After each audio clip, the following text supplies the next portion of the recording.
제가 취재 현장에서 뵙던 우리 선배 국회의원님들 오늘 건강한 모습으로 뵈니까 참으로 기쁩니다.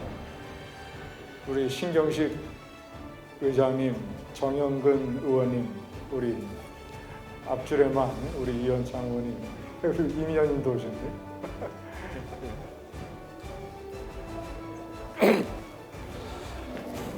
제가 김동주 의원님도 계시네. 제가 제목을 이번 대통령 선거의 놀라운 특징이라고 한번 잡아봤습니다. 많은 스토리들은 이미 알고 계실 테니까 제가 정리를 해서 우리 한국 현대사의 입장에서 왜 이번 대선이 참으로 놀랍냐, 이거를 좀 말씀드리겠습니다. 우선 이번 대통령 선거는 윤석열이라고 하는 이 놀라운 인물을 빼면 설명이 안 됩니다. 대통령 선거가 특별히 한 사람의 후보에게 엄청난 초점과 관심이 모여지는 게 대단히 이례적입니다. 누가 대통령이 되냐, 이것도 중요하지만 윤석열이 대통령이 되느냐 안 되느냐, 이게 굉장한 관심을 불러일으키고 있습니다. 윤석열이 어떤 진기록을 세우고 있느냐, 박근혜 대통령이 미국, 러시아 다 포함을 해서 세계 10개 주요국의 최초의 세계사적으로 여성 대통령입니다. 세계사 최초의 여성 대통령은 아르헨티나의 페론 대통령이지만 아르헨티나가 세계 10개국이 아니기 때문에 박근혜 대통령이 최초 대통령이었습니다. 윤석열 대통령이 탄생을 하면 세계 10개국 주요 대통령 중에서 정치적인 경험이 거의 일천하고 현직에 있다가 바로 뛰어들어서 대통령이 되는 최초의 케이스입니다. 트럼프 대통령은 텔레비전 프로에 오랜 사회자를 해서 많은 미국인들에게 알려졌습니다. 저기 괜찮으시면 주목 좀 해주시면 고맙겠습니다. 러시아의 푸틴 대통령은 KGB 출신인데 대통령 비서실 부실장을 지냈어요. 대통령 되기 전에 러시아의 총리도 지냈습니다. 그 프랑스의 마크롱 대통령, 윤석열 후보하고 많이 비유가 되죠. 프랑스 대통령실의 수석 비서관을 지냈고 경제산업부 장관을 지냈습니다. 그리고 정당을 스스로 하나 만들었습니다. 앙마르슈라고 전진이라는 정당을 하나 만들었습니다. 정당도 만들지 않고 어떤 검찰총장이라고 하는 특수한 직책 외에 다른 아무런 경험 없이 바로 정치에 뛰어들어서 대통령이 되면 세계사적으로 아주 이례적인 진기록을 세우게 됩니다. 자, 그리고 우리 우파의 입장에서 봤을 때도 좌파는 고시 출신 대통령이 2명이나 있습니다. 노무현, 문재인. 우파는 희한하게도 이상하게도 고시 출신의 유력한 대통령 후보들이 중간에 전부 다 낙마했습니다. 행정고시 출신, 지지율 1위를 달리던 고건 후보, 외무고시 출신, 유엔 사무총장까지 지낸 반기문, 판사, 대법관을 지낸, 총리를 지낸 이회창, 역시 고시 출신의 검사를 지내고 대통령 권한대행까지 지낸 황교안. 다 중간에 이런저런 이유로 다 낙마했습니다. 그래서 저는 처음에 상당히 걱정을 했어요. 우파에 고시 출신의 낙마 징크스가 있는 것 아니겠는가. 이번에 윤석열 후보가 5번째 도전을 하게 됩니다. 좀 전에 나경원 대표가 얘기를 했지만 우파가 결여되어 있던 용기, 신념, 용기, 의리, 이 중에 어떤 거 하나 두 개씩이 부족을 해서 앞서 말씀드린 4명의 고시 출신의 유력자들이 전부 다 문턱에서 좌절을 했습니다. 처음에 상당히 제가 걱정을 했어요. 윤석열은 과연 이 3가지를 갖출 수 있겠는가? 그래서 결국 마지막에 문턱을 넘을 수가 있겠는가? 근데 기대보다 상당히 잘 해오고 있습니다. 경제적인 용어로 따지면 earning surprise. 시장의 기대치보다 훨씬 높은, 그래서 지금 5 내지 10%포인트 차로 이재명을 누르고 있습니다. 윤석열이가 과연 고시 징크스를 깨고 우파의 대통령이 될 수 있을 것입니다. 마지막 문턱 몇 가지가 남아 있습니다. 윤석열이의 시대적 좌표는 뭐냐? 1987년에 6월 시민혁명 이후에 한국 정치의 숙제가 4가지가 있었습니다. 첫 번째가 군사정부와 연결된 권위주의 정부에서 문민정부로 탈바꿈해보자. 문민화가 첫 번째 숙제였습니다. 이 숙제를 김영삼 대통령이 해결을 했습니다. 그리고 나머지 3개의 숙제가 남았는데, 하나는 이제는 영남 말고 호남도 대통령을 해보자. 지역교체. 그리고 우파 말고 좌파도 집권을 해보자. 여야 정권교체. 이 2가지 숙제를 김대중 대통령이 일타쌍피로 해결을 했습니다. 마지막 남은 4번째 한국 정치의 숙제, 세대교체. 3김 말고 새로운 세대의 지도자가 대통령을 해보자. 이 마지막 숙제를 노무현 대통령이 완수했습니다. 그래서 노무현으로 한국 정치의 오랜 4개의 숙제가 전부 다 해결이 됐습니다. 좌우 간의 정권도 자주 바뀌고 세대도 교체되고, 그 다음에 무슨 일이 있었느냐? 그래서 좌파 10년, 이명박 박근혜 보수 정권 10년을 거치면서 완전히 이제는 4개의 숙제가 다 사라진 가운데 보수와 진보가 본질적으로, 실체적으로 그 두 세력의 민낯이 누가 더 우수하고 누가 더 도덕적이며 누가 더 뛰어난가라고 하는 본질의 경쟁을 벌였습니다. 그런데 유감스럽게도 우파가 승리한 채로 남아 있어야 되는데,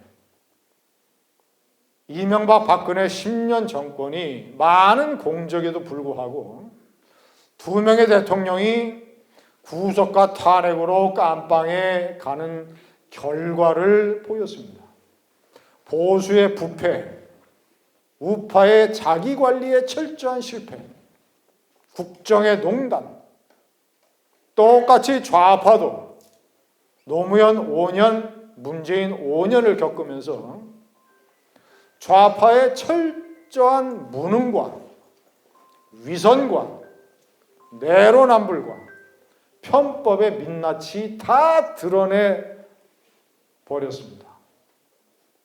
네 개 숙제가 해결이 되고 우파와 좌파가 전부 다 민낯을 드러내서 수영장에 물이 빠지면 누가 벌거벗고 수영을 했는지 드러난다는 말이 있습니다.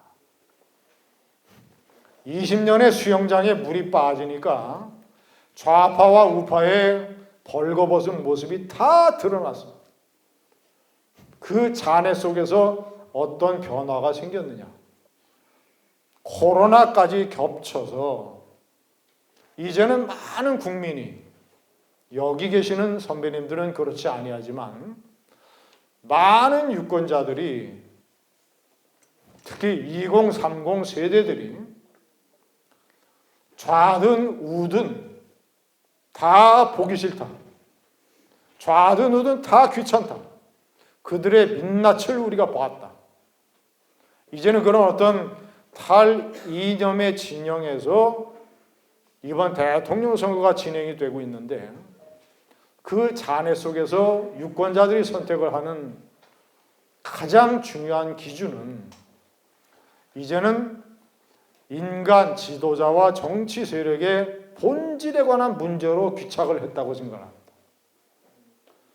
품성, 지도력, 정직성, 살아온 곳의 증거, 도덕, 공정, 상식, 유권자들이 지도자나 정치 세력의 실수나 시행착오는 다 이해해 줄 수 있습니다.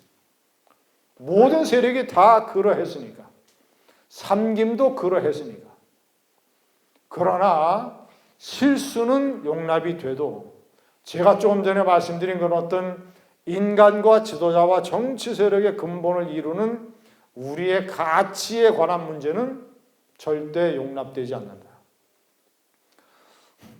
많은 세월의 경랑을 거쳐서 이제 한국 정치의 잔해 속에서 새로운 기준의 대통령 선거가 열리고 있습니다. 탈이념, 막판에 사드 문제나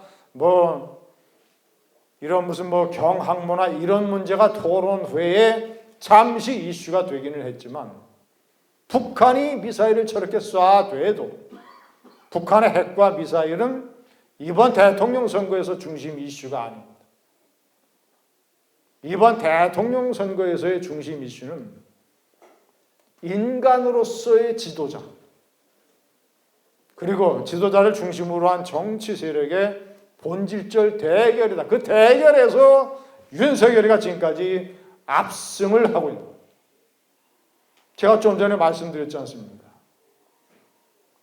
손바닥에 왕자를 쓴 거라든가 개사과라든가 주택청약 통장을 제대로 모른 것이라든가, 이런 실수들은 유권자들이 용납을 해준다. 진정성만 있으면. 김건희 씨가 허위 양력을 한 것이라든가, 초반에 제대로 사과하지 않은 것이라든가, 이런 것들은 나중에 진정성을 보이는 사과나 이런 것들로 다 용납이 됐습니다. 반대로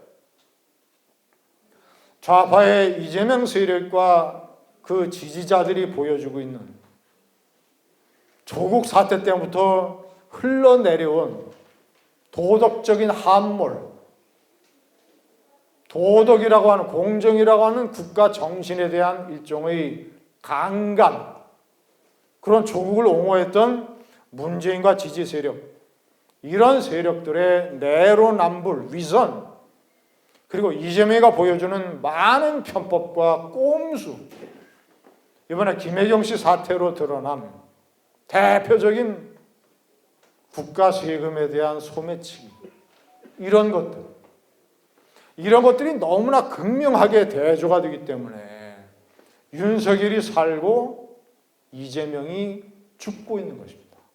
저는 그렇게 판단합니다. 그래서 이것은 정권 교체를 원하는 세력이 55% 가까이 되고 정권 사수를 외치는 세력이 40%이기 때문에 좌파의 아까 말씀드린 제가 그런 비열한 가치의 몰락에 실망하고 분노한 유권자들이 아직도 있기 때문에 현재의 추세대로 가자면 5 내지 10%포인트 차의 유지가 뒤집어질 가능성은 별로 없다고 저는 판단을 합니다. 자, 마지막으로 제가 말씀드릴 단일화 문제. 안철수가 이재명이하고 합쳐서 안철수가 대통령 후보가 되든 이재명이가 대통령 후보가 되든 그러면 윤석열 후보가 100% 당선됩니다. 왜냐? 노무현과 정몽준이 합쳤을 때는 노무현과 정몽준이 지지율이 비슷했어요. 그리고 정권교체 열망이 중심 이슈가 아니었습니다. 정몽준으로 상징되는 제3세력이 정치개혁을 해달라고 하는 것이 이슈였어요. 그래서 노무현과 정몽준이 합쳤을 때 정몽준 지지세력의 상당 부분이 노무현한테 갔습니다. 그래서 이해창 후보를 57만 표 차이로 이길 수 있었습니다. 그러나 지금은 이재명과 안철수의 지지율 차이가 4-5배가 되고 안철수가 한 자리로 꼬꾸라졌고 안철수를 지지하는 세력의 대부분은 정권교체 지지 세력이기 때문에 이재명과 합치는 순간 그 세력의 상당수가 윤석열 후보에게 오게 돼 있습니다. 그 둘이 단일화를 하면 윤석열 후보가 100% 당선된다. 현재의 3자 대결을 해도 윤석열 후보가 당선될 확률이 높다고 저는 봅니다. 아까 말씀드린 그런 여러 가지 이유로 인해서. 그러나 우리 김동주 의원님께서 단톡방에 올린 대로 내일 아침에 청구동에 가서 JP를 만나서 도움을 요청하라고 하는 박태준 자민련 총재인가요, 당시에? 그 권유를 제대로 받아들이지 못한 이회창 후보가 결국은 57만 표 차이로 졌던 것처럼 그때 그 권유를 받아들였어서 충청도에서 28만 표만 가져와도 대통령이 됐었을 겁니다. 돌다리도 두들겨 걷는다고 정영근 의원님께서 경고한 대로 막판에 좌파가 공포스러운 단결을 할지 모릅니다. 많은 대통령 선거 때 그래 왔으니까. 그럴 가능성을 염두에 두고 대통령 선거에 확실한 승리를 담보하기 위해서라도 안철수의 손을 잡아야 되며 그리고 대통령 선거 이후를 위해서 제가 주장하는 핵심이 이겁니다. 단지 대통령 선거가 중요한 게 아니라 대선은 3자 대결을 해도 이길 수 있겠지만 대통령 선거를 해서 윤석열 대통령이 탄생을 해도 의회는 과반수를 좌파가 갖고 있고 검찰총장과 공수처장의 임기는 상당 부분 지속이 될 것이며 100만 민노총 그 이상이죠. 100수십만 민노총이라고 하는 물리적인 부대가 좌파에 포진해 있고 언론노조가 엄연히 존재하고 있기 때문에 친좌파 언론이 그대로일 것이고 윤석열의 대통령 탄생은 절반의 성공에 불과합니다. 아마 윤석열 우파 정권이 탄생을 하면 대대적인 좌파의 윤석열 흔들기가 시작이 될 겁니다. 제2의 촛불 집회, 심지어는 심하면 제2의 광우병 사태까지 터질지 모릅니다. 무슨 구실을 잡아서. 그러면 이 세력에 맞설 수 있는 강력한 좌파에 반대하는 모든 반좌파 세력이 다 뭉쳐야 됩니다. 제가 주장하는 것은 대통령 선거 이후에 집권의 생존을 위해서라도 안철수 후보가 이뻐서가 아니라 그를 지지하는 5 내지 10%의 중도 세력이 중요하니까 그 세력까지 다 합쳐서 반좌파 세력의 성을 쌓아야 6월 지방선거와 2년 후의 총선을 나름대로 성공적으로 치러낼 수가 있습니다.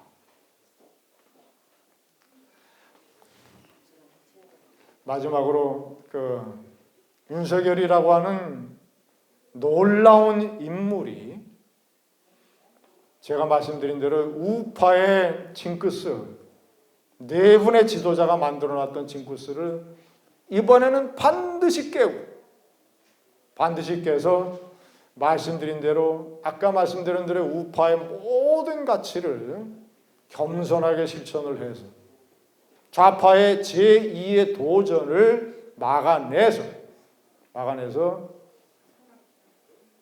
앞으로 집권 5년 동안에 북한에서 김정은 급변 사태가 터질지도 모르고 급변 사태가 터지면 북한의 집단 지도 체제를 잘 설득을 해서 통일로 가는 길목까지 만들어내야 되는 역사적인 책무가 윤석열 대통령 어깨 위에 놓일지도 모릅니다. 그래서 이런 엄청난 시대적 변환의 시기에 우리 자유헌정포럼의 선배 회원님께서 계속 윤석열 후보에게 든든한 우군이 되어줄 것을 부탁드립니다. 감사합니다.